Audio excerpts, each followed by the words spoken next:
السلام علیکم دوستو، آپ دیکھ رہے ہیں فن فیکٹس۔ آج کا فیکٹ ہے 9 سٹرینج پنشمنٹ۔ نمبر 1، ہاتھیوں سے کچلنا۔ یہ پھانسی کے انتہائی خوفناک طریقوں میں سے ایک تھا اور یہ قدیم جنوب مشرقی ایشیا سے آتا ہے۔ مجرموں کو ہاتھیوں کا استعمال کرتے ہوئے کچل دیا گیا۔ یہ طریقہ مغل دور سے لے کر 19ویں صدی کے آخر تک ہندوستان میں کافی مقبول تھا۔ مجرموں کو لٹا دیا گیا اور جنگلی ناراض ہاتھی بار بار ان پہ دوڑتے ہوئے فوری اور تکلیف دہ موت کو یقینی بناتے تھے۔ نمبر 2، پنجرے میں موت۔ قرون وسطی اٹلی اور انگلینڈ عجیب جگہیں تھی۔ اگر کسی کو سزائے موت دی گئی تو اس کا مطلب یہ تھا کہ انہیں اذیت ناک اذیت کے ساتھ ساتھ عوامی تذلیل دونوں سے گزرنا پڑا۔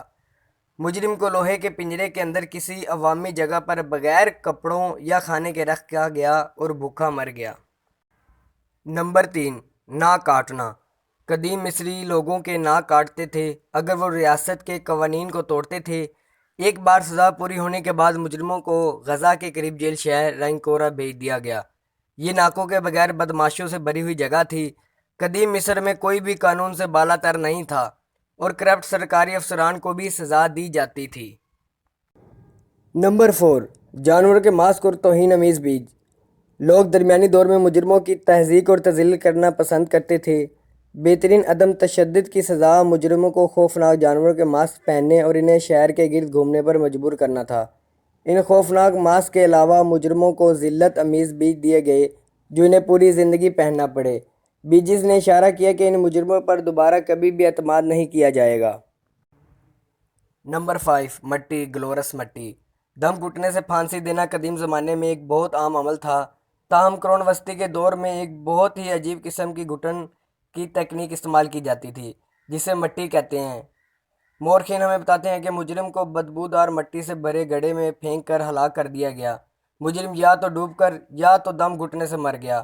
قرون وسطی کے فرانس میں مٹی سے دم گھٹنا صرف بے وفا بیویوں کے لیے مخصوص تھا۔ نمبر 6، دھاتی بیل میں موت۔ لوگوں کو پتل سے بنے ہوئے ایک دیو ہیکل کے اندر پکا کر سزا دی جاتی تھی۔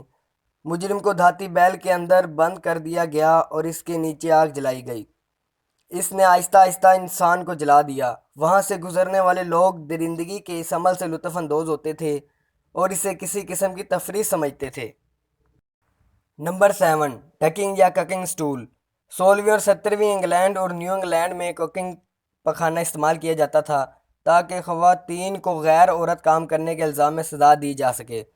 اس وقت گپ شپ کرنا، غیبت کرنا، شوہر سے جھگڑا کرنا اور پڑوسیوں سے لڑائی جھگڑا وغیرہ معمولی باتیں سمجھی جاتی تھی۔ سزا یافتہ خاتون کو سٹول سے باندھ دیا گیا اور پھر بار بار کسی جھیل یا ندی میں گرا دیا گیا۔ ککنگ سٹول کو بعض اوقات تاریخ کی کتابوں میں ڈکنگ سٹول بھی کہا جاتا ہے۔ نمبر 8، شفاقانہ آزمائشی آزمائشیں۔ آزمائشی مقدمات ملزم کو شدید تکلیف دے کر بے گناہی یا جرم کا امتحان تھے۔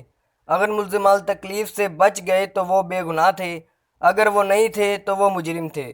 بنیادی طور پر 3 قسم کی آزمائشیں تھیں۔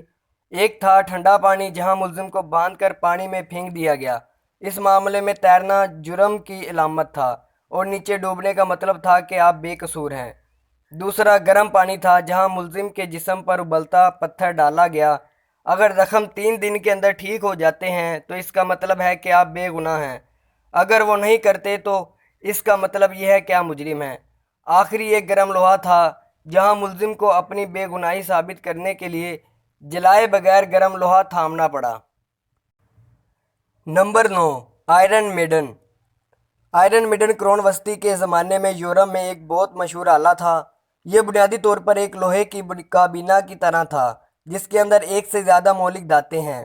مجرموں کو کابینہ کے اندر مجبور کیا گیا اور یہ آہستہ آہستہ بند ہو گیا جب تک کہ وہ مر نہ جائے۔ بعض اوقات یہ مکمل طور پر بند نہیں ہوتا تھا اگر مقصد صرف مجرم کو اذیت دینا تھا۔